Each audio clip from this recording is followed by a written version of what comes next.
Hello, everyone. Thanks for joining us. We're here today with a good friend, Ann Cavera. Ann recently released her first published novel, Ride a Summer Wind, at age 81. And I can disclose that because I know that Ann discloses it. The book is a novel for 12 to 18-year-olds. Ann graduated from Florida State University and served as a teacher with the Peace Corps in Liberia, West Africa, where she met and married her husband, Jim, another Peace Corps volunteer.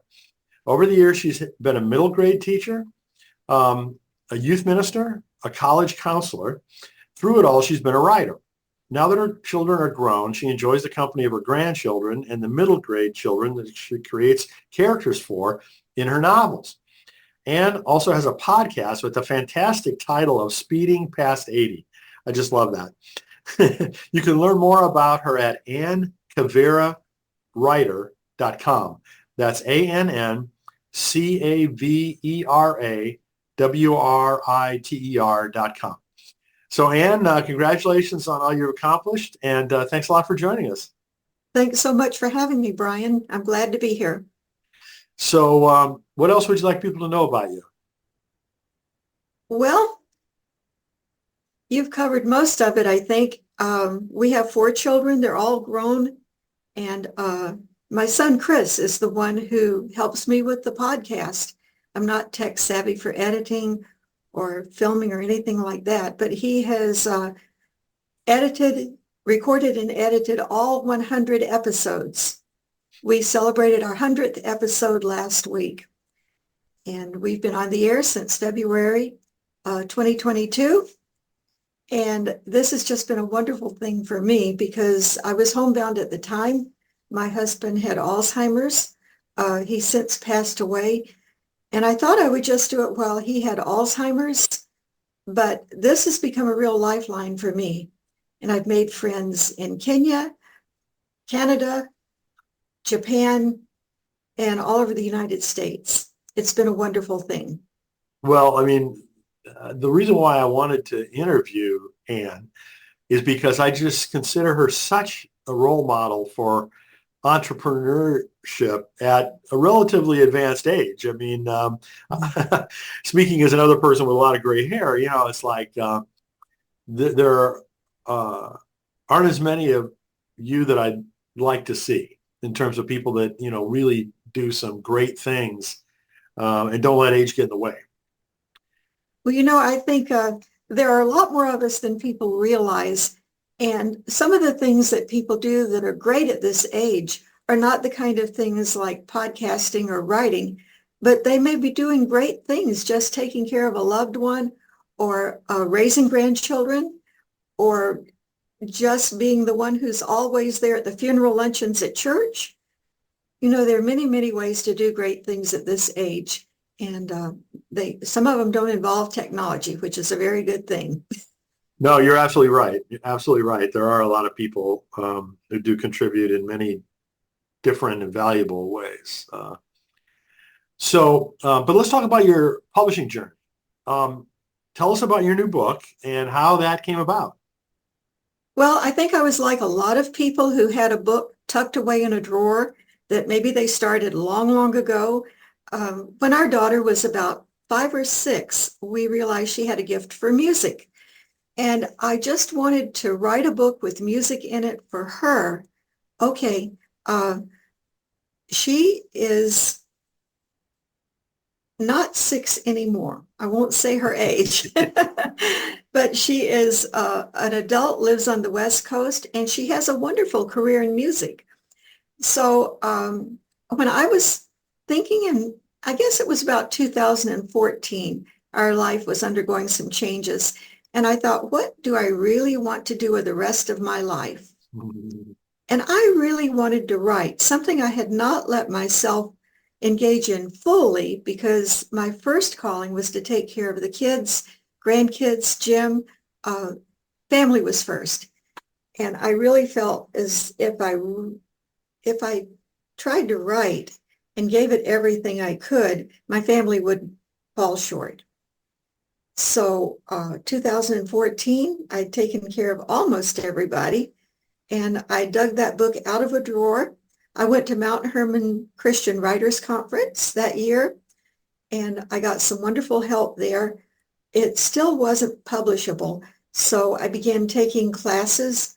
I began reading, trying to learn what I needed to learn to really write a book. And I finished that about 2017. I felt it was really done. Well, I finally found a publisher last year, Elk Lake Publishing, and they have been just wonderful. And I realized after I found them, the book that I thought was finished, hey, it needed more stuff done to it. So they worked with me. I worked with a wonderful editor. Well, Deb Ogle-Haggerty is head of Elk Publishing. She's great to work with. And Carol McLean was my editor. And Crystal, I think her last name is Phelps. I'm not sure. Anyway, the editors at Elk Lake were really, really wonderful. And the book came out March 21st, and I'm having a really good time with it. Yes. So speaking of which, I know that you did a couple of book parties recently. Can you tell folks about how that went? Yes. I have been to a lot of book signings in my 81 years. And the way they're usually run is that the poor author sits in a prominent place in a bookstore or some other venue, and there's a stack of books next to her or him, and they kind of try to make eye contact with people walking by, or they hope to. People walking by try not to make eye contact, and maybe you'll sell 2 or 3 books. Okay, I wanted to do something different. So I did not call this a book launch. I called it a book party. And I knew I would lose money up front. I think that's okay in the beginning. I don't want that to be the case further down the road. But I decided to have it in a coffee shop near us that gets a lot of traffic. And they were very kind to let me come in there one afternoon. And the party was that my daughter from California, the musician, and a couple of local musicians provided a lot of bluegrass music, which is in the book. And I bought some of the merchandise in the coffee shop to give as prizes. And we did not have hundreds of people. We had about 25. And we had music, and every now and then we would pause in the music, and Katie would ask me a question, and I would give a 1 or 2 minute answer to the question. The first one was, why did you write this book? And the second, why did you dedicate it to grandparents? And the third and last question was, tell us a little about the story. And each of those 3 bursts lasted less than 2 or 3 minutes. And at the end, we drew for prizes, and people bought books. We sold about 16 books there. And at the second venue that I had the next night, we sold 14 more books. So we sold 30 books in 2 days. And my expectations were really low for the whole thing. I thought maybe 5 books each time, 10 tops. So I was very happy. And I had a good time, and I think everybody else did too.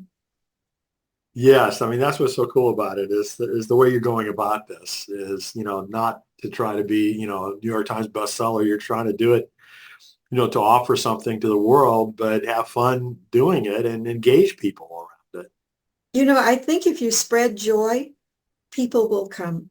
And that was the whole idea, to spread joy and let whoever come. And there were people there I didn't know. I knew most of them, but one woman came and she looked tired, and she came late. She sat down, and she came to me at the signing table later, and she said, this was exactly what I needed. She said, I have been so depressed, so down, and this really gave me the lift I needed. My husband's going into hospice tomorrow. Oh my goodness. Wow. And the thing was, when we were playing the final song, or maybe a couple before that, she had gotten up and started dancing. And she came back the next night. And same thing. She stayed. She bought a book for a friend. She danced the last 2 or 3 songs. And when she came to get her book signed for a friend, I said, what did I said, do you go to church here? It was our parish church. I said, do you go to church here? And she said, no, I go to Peace Lutheran. And that was over in a different part of town. I said, well, I knew you went somewhere because you've got the joy. And she laughed.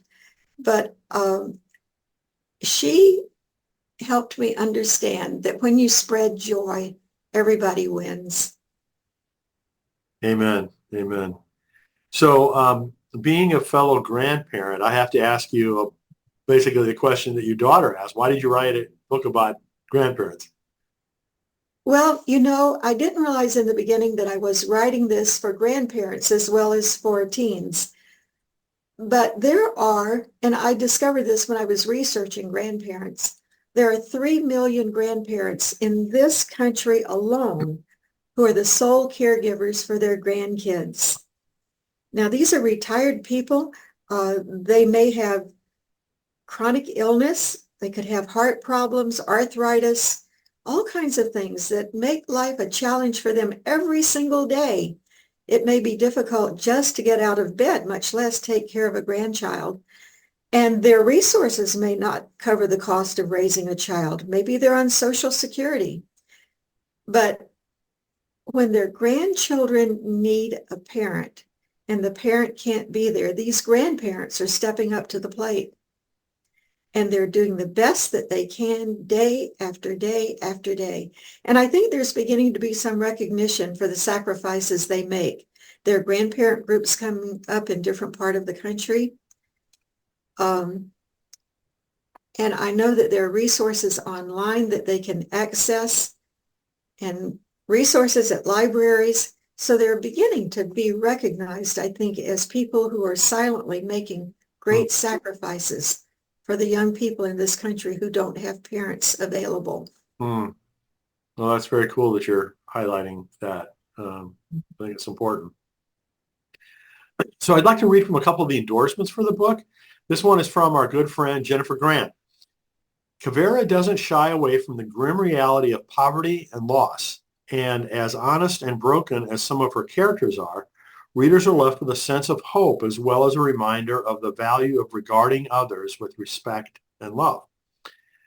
And then this endorsement is another one of our good friends, Glennis Nellis, who says, Anne Cavera skillfully weaves together themes of friendship, forgiveness, and courage in this readable, relatable, and educational tale. So what were some of the personal values that you look for your characters to demonstrate in the book? Well, first of all, I always want to write about love and what love really is, because I think we have so many false images of love today. And I wanted to write about the steadfast love of this grandfather, who in spite of his illness, in spite of his lack of resources, he gives her everything he's got. He gives her his love, and he gives her his talent. She has a gift for music, and he has a gift for music, and he passes that on to her. So I wanted to write about a grandfather who just hangs in there no matter what. And so that was one of the values. The other thing I wanted to, and I really didn't write this as something I wanted to teach. I really wanted to write just a great adventure story that happened to have some of these things that I believe in it.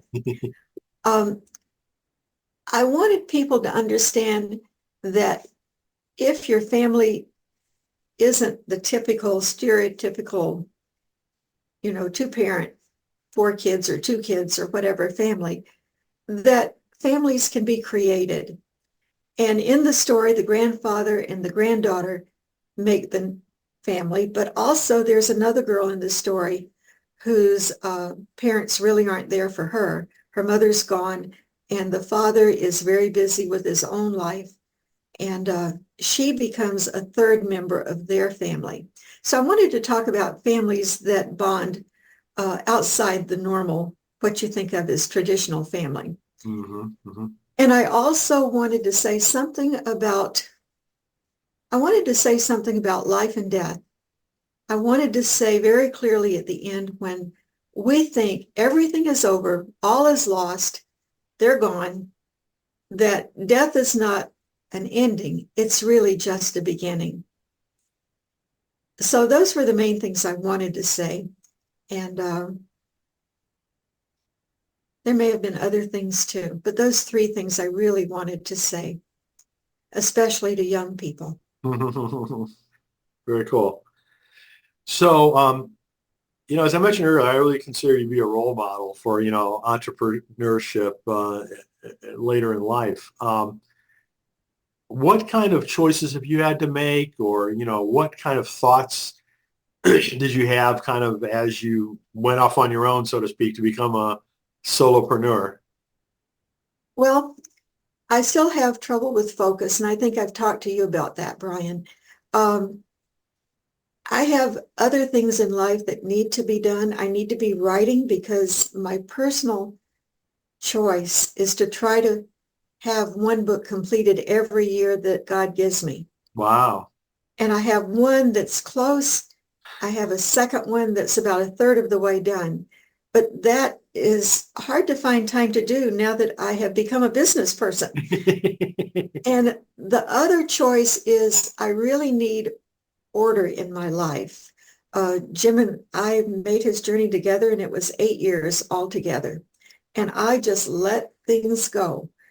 About 20 feet from me, on the other side of this plate glass window, is a 40-foot pine tree with poison ivy on it. I have just begun to get a landscaper to try to do something about that.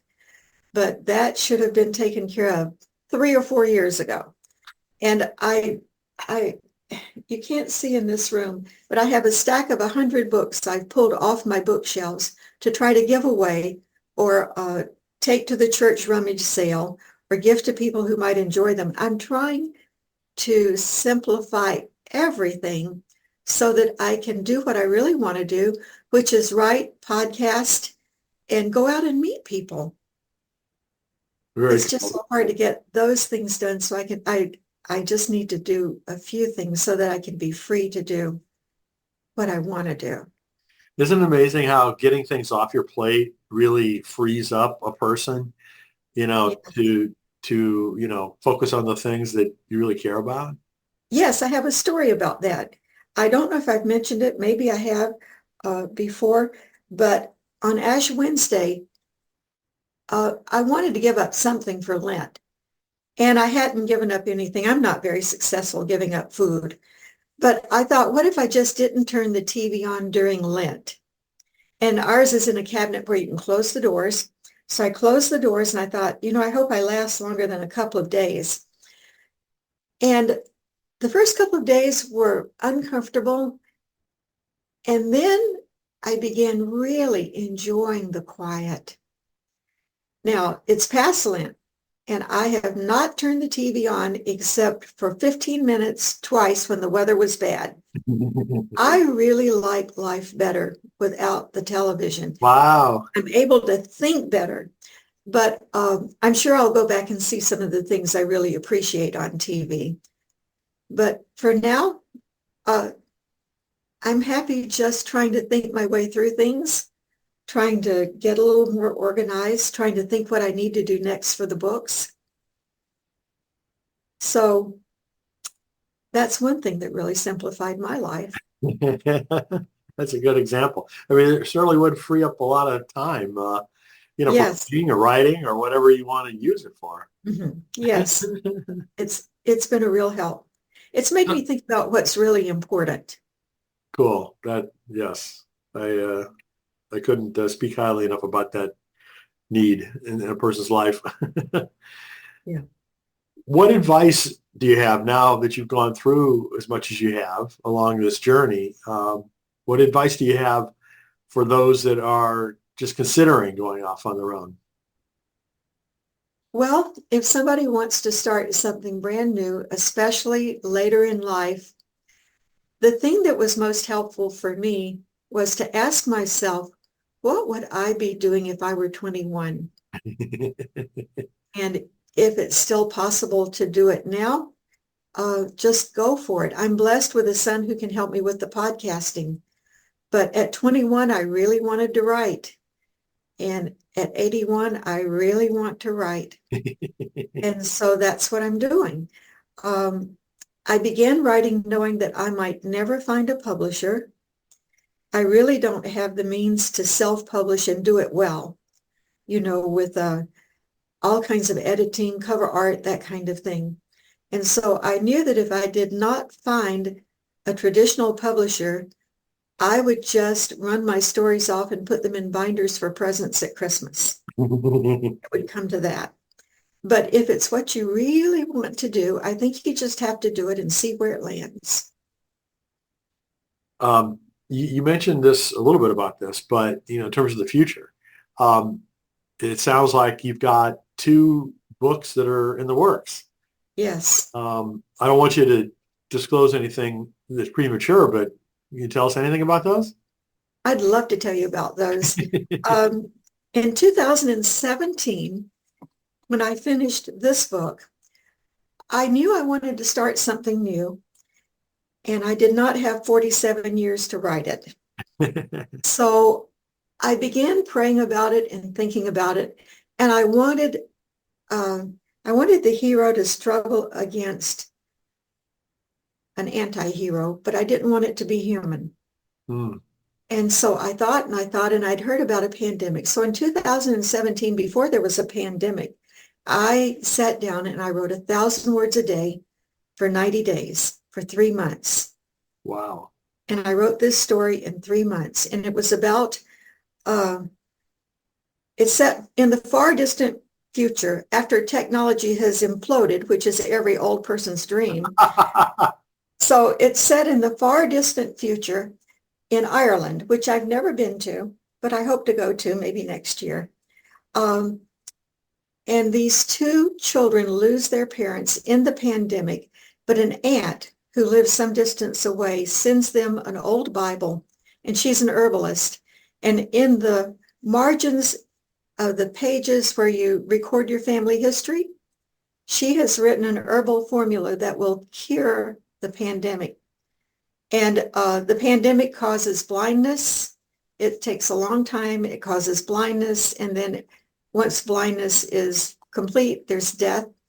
So the kids have to get this formula from the tiny village in Ireland where they live to a city in the north that has been built up around a seed bank, which actually saved humanity when everything imploded. So they have to get it up there and find someone with the initials PB who can help them with it. And it's quite an adventure. I don't think I want to say any more about it. No. But I think it's good. I actually gave that to Elk Lake first, and I think they almost took it. But they told me, and actually Harold Underdown, who's a wonderful children's editor, I had hired him to do some developmental editing at the time, way back. And he said the tone of the book, the first half and second half, don't match. I had never realized books had a tone and they had to match first and second half. So I'm working on the first half matching the second. And the second one I'm just having fun with. It's called Verbena Watkins Has Had Enough. And it's about a woman who has 3 shiftless grown daughters that don't help her do anything. And after she does all the Thanksgiving dishes by herself on Thanksgiving night in 1967, she gets in her Nash Rambler and she leaves. And along the way, she's going to have all kinds of adventures. And the last adventure, she ends up in Maine in a house full of hippie drug dealers who are just waiting to do her in. And she gets the upper hand. I won't tell you how, but as soon as she gets out of there, she points that Nash Rambler south and goes home because Verbena Watkins has had enough. Oh my goodness. I'm having a really good time with that one. You come up with some really creative stories, I'll have to say. Well, I think the less that you can do, both of these really happened while I was taking care of Jim. When your own life kind of goes, very difficult and very hard, you still have your mind where all kinds of things can happen. It really, really. Well, let's get back to the new book that is out and available for sale now. Ride a Summer Wind. Um, I really encourage people to go check it out online or ask your local bookstore to get copies if they don't already have it, or go to Ann's website, AnnCaveraWriter.com. So, Ann, Yes. thank you again for joining us and most importantly for being such a role model for, entrepreneurship at a mature age. Well, I really appreciate the opportunity. I don't feel like a role model, but I think at this age, if you focus on joy and you focus on other people, life can be good. Amen. Thanks so Amen. much, Brian.